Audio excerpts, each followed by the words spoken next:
اسلام نے جو پہلے دن سے عبادت کے لیے کسی کا گھر منتخب نہیں کیا، یہ کہا اللہ کا گھر بناؤ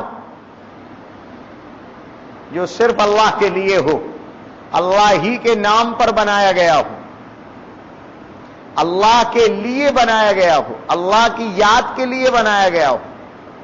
ان المساجد للہ، دنیا میں جہاں جہاں بھی سجدہ کرنے کی جگہ ہیں، مساجد ہیں، وہ صرف اللہ کے لیے، وہ صرف اور صرف اللہ کے لیے۔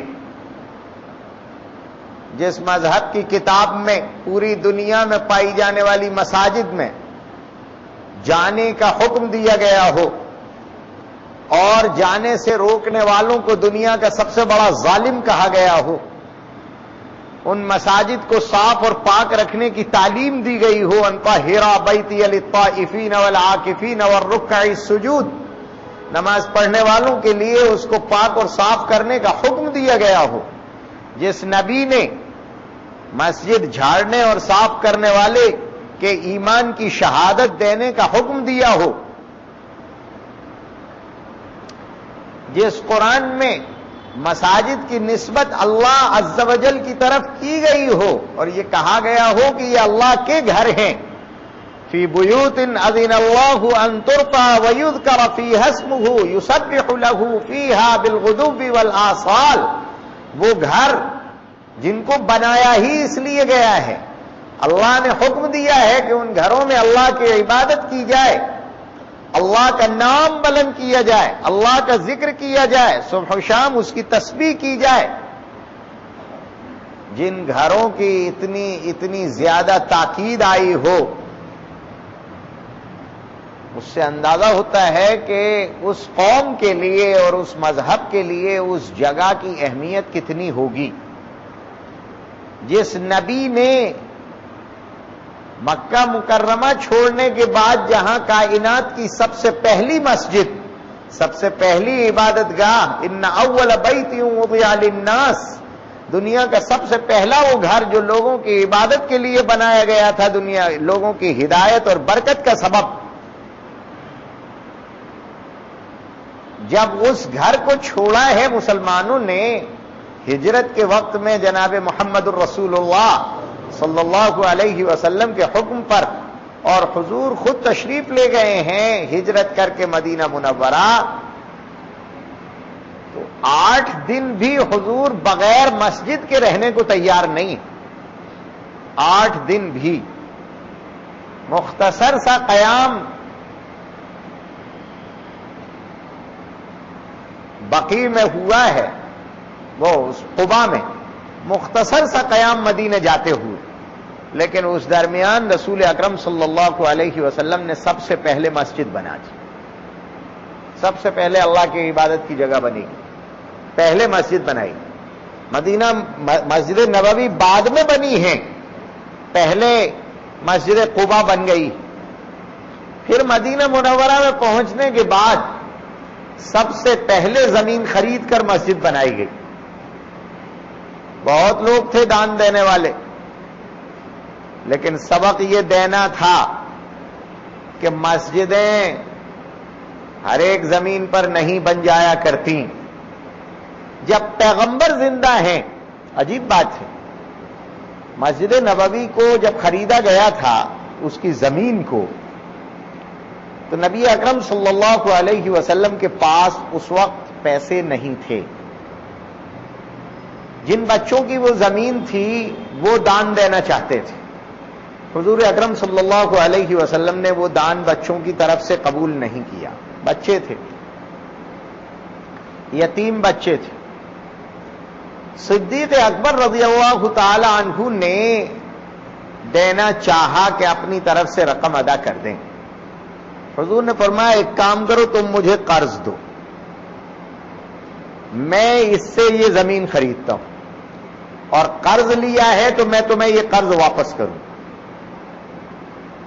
رہتی دنیا تک یہ پیغام دے دیا گیا کہ مسجد کی زمین خریدنا اتنا افضل ہے کہ پیغمبر اپنے ہوتے ہوئے دوسرے کو گوارا نہیں کرتے، اس سب سے بڑی فضیلت اور عبادت کے لیے اپنے آپ کو منتخب کرتے ہیں۔ حضور اکرم صلی اللہ علیہ وسلم جب پیغمبر موجود ہو تو اللہ کا گھر بنانے کے لیے، اللہ کا گھر بنانے کی زمین کے لیے سب سے پہلا پیسہ پیغمبر کا لگے گا۔ پیغمبر کے پاس جو پیسہ ہوگا اس سے زیادہ افضل کس کا؟ حضور نے خود خرید، اور پھر مسلمان جس محلے میں گیا، جس بستی میں گیا، وہاں اپنی مسجد بنائی۔ خود رسول اکرم صلی اللہ علیہ وسلم کے زمانے میں مسجد نبوی کے علاوہ اپنے اپنے قبیلے جو جہاں بسے ہوئے تھے ان سب کی مساجد موجود تھیں۔ ہر ایک نے، محلے والوں نے، بستی والوں نے، قبیلے والوں نے اپنی اپنی مسجد بنا رکھی تھی جہاں وہ عبادت کر رہے تھے۔ جمعہ البتہ مسجد نبوی میں ہوتا تھا، لیکن مساجد موجود۔ پھر امت مسلمہ 1400 سال میں جہاں گئی، جہاں گئی، پہاڑوں سے گزری تو وہاں مسجد بنائی، اگر سنگلاخ میدانوں سے گزری ہے تو وہاں مسجد بنا دی، جہاں گئے ہیں وہاں مسجد بنا دی۔ اس لیے کہ مسلمان مسجد کے بغیر نہیں رہ سکتا، مسلمان تو بھاگ بھاگ کر اللہ کی طرف جاتا ہے۔ اب یہاں اللہ کا کوئی آکار نہیں ہے، اللہ نراکار ہے، تو اللہ کی ذات کو ڈھونڈے کیسے ہو؟ تو اسے اللہ کا گھر دیا گیا ہے۔ یہ گھر جو اللہ کی طرف منسوب ہیں، اس گھر میں چلے جاؤ، یہ خالص اللہ کے لیے بنے ہیں، اللہ ہی کے نام کے ہیں۔ بستی میں سب کے ناموں کے گھر ہوں گے، یہ گھر اللہ کے لیے ہوگا۔ یہاں صرف اللہ کی عبادت ہوتی ہے، اللہ کی بڑائی اور کبریائی کو اور بزرگی کو بیان کیا جاتا ہے۔ یہاں بڑے بڑے آ کر اللہ کے سامنے ہاتھ پھیلاتے ہیں، اللہ کے سامنے گڑ گڑاتے ہیں، اللہ کے سامنے سجدہ ریز ہوتے ہیں اور ناک رگڑتے ہیں۔ یہاں سے عبادت اوپر جاتی ہے اور اللہ کی توجہ اور اس کی رحمت نیچے اترتی ہے۔ یہ وہ مرکز ہے جہاں سب اللہ سے مانگنے آتے ہیں، یہ مانگنے کی جگہ ہے، یہ اللہ کی پناہ کی جگہ ہے۔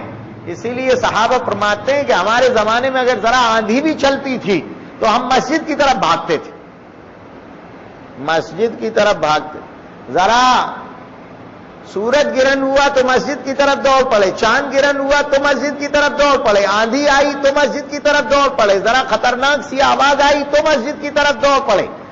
کچھ بھی ہوا تو مومن دوڑتا ہے اپنے اللہ کی طرف، اللہ کا گھر تلاشتا ہے۔ تو جہاں اس کو رب کا آکار نہیں دیا گیا ہے کہ وہ مورتی بنا کر رکھے اور کسی میٹل میں، کسی مادے میں، کسی میٹیریل میں وہ اللہ کو اتارنے کی کوشش کرے، اللہ عظیم ذات رکھتا ہے، وہ کسی میٹیریل میں نہیں اتر سکتا، تو پھر وہ اللہ سے کیسے ملے، کہاں جائے؟ تو اس کو ایک بڑا گھر دیا گیا ہے، اور یہ سارے گھر چھوٹے چھوٹے اس بڑے گھر کی طرف منسوب کر کے اللہ کے گھر بنا کر دیے گئے ہیں۔ اللہ عز و جل نے انہیں اپنا گھر کہا ہے۔ یہ شعائر اسلام میں داخل، اسلام کی علامات ہیں، یہ رہیں گے تو اسلام رہے گا، ختنہ رہے گی تو اسلام رہے گا، نماز مسجد رہے گی تو اسلام رہے گا، اذان رہے گی تو اسلام رہے گا، کعبہ رہے گا تو اسلام رہے گا۔ یہ علامات ہیں جو نظر آتی ہیں، نشانیاں ہیں یہ۔ انہی میں سے ایک نشانی اذان کی ہے، اسی لیے ہم اذان پکار کر دیتے ہیں، اذان پکار کر دیتے ہیں۔ جنہیں اذان سے تکلیف ہو رہی ہے وہ اذان کے خلاف اذان سے زیادہ پکارتے ہیں۔ یہ کیا ہے تماشا بھائی کہ شور مت کرو، یہ کہنے کے لیے لوگ اس سے زیادہ شور کرتے ہیں جو پہلے سے ہو رہا ہے۔ پہلے اپنا شور تو بند کرو۔ ہمیں تو کہا گیا تھا کہ امام خطبہ دے رہا ہے، اس وقت میں اگر کوئی بات کر رہا ہو تو اسے آپ بند بھی نہ کریں، اس کو چاہیے خاموش رہے، لیکن ہم اپنی زبان سے اسے بند نہیں کریں گے ورنہ دوہرا شور ہو جائے گا۔ تو شور کو بند کرنے کے لیے دوسرا شور ایجاد نہیں کیا جاتا، اگر کوئی ایسا کر رہا ہے تو معلوم ہوتا ہے وہ شور کو بند کرنا نہیں چاہتا، شور بند کرنا نہیں چاہتا، وہ کچھ اور بند کرنا چاہتا ہے۔ اذان ایک پیغام، اذان اللہ کی بڑائی کو اور اس کی کبریائی کو بیان کرتی ہے۔ جس اللہ کو ساری کائنات بڑا مانتی ہے، اذان اس کی بڑائی کو بیان کرتی ہے۔ اذان صلاح اور فلاح کی طرف مومنین کو بلاتی ہے، بلکہ پوری دنیا کو اللہ کی بڑائی کی دعوت دیتی ہے، صلاح اور فلاح کی دعوت دیتی ہے۔ یہ اذان شعار مومن ہے، چونکہ یہ ایمان لایا ہے، اس لیے اللہ نے اس کو اپنا چپراسی اور منادی بنایا ہے کہ تم پکارو، ہماری بڑائی کو پکارو، ہماری یکتائی کو پکارو کہ ہم اکیلے ہیں۔ جناب محمد الرسول اللہ صلی اللہ علیہ وسلم کی رسالت کا اعلان کرو، صلاح اور فلاح کا اعلان کرو۔ یہ دنیا فلاح کو ڈھونڈتی پھرتی ہے، اس کو بتاؤ کہ فلاح کہاں ملتی ہے، کامیابی کہاں ملتی ہے، اس کو بتا دو۔ یہ اعلان کرو لوگوں میں، جو بھٹکتے پھر رہے ہیں ایک دن تلاشتے واپس آئیں گے، تو تم کم سے کم اعلان کرنے والے موجود تو رہو گے، موجود تو رہو گے۔ اذان شعار ایمان، اذان موجود ہے، مسجد موجود ہے،